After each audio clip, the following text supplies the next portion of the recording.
Well, thank you all for being here today, and I want to thank Senator Corner and Senator Cruz for arranging our visit to the border. It was actually my fourth time being down there. I also visited as governor of the state of Nebraska.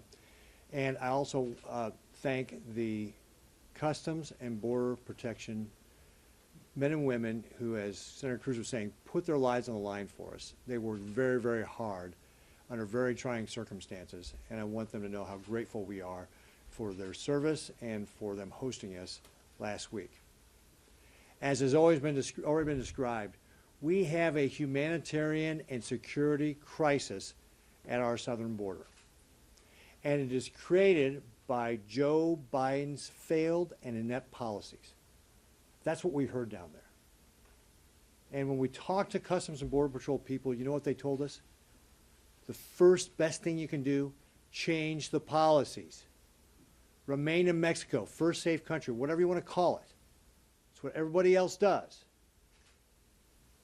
It was referenced earlier, there has to be consequences. If you do that, they said, you'll see the flood of people stopping to come here.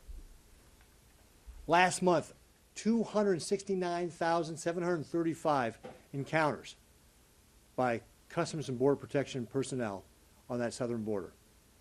A new record. 2.5 million last year. 8 million since Joe Biden's been president. Put that in perspective. Those 8 million encounters are more than all the encounters in the Trump and Obama administration combined in just 3 years. Senator Cruz did a great job of talking about the human cost of this. The Customs and Border Patrol people told us last year 854 people died crossing that river or once they got into the interior of our country. 2,300 since Joe Biden has been president, over 2,300.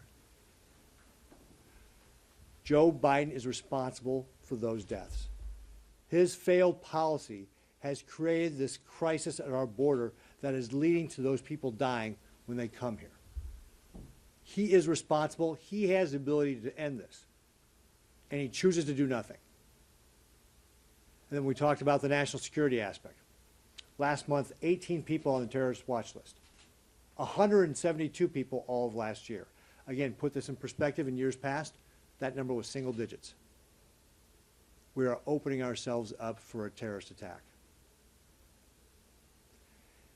Joe Biden has created this crisis.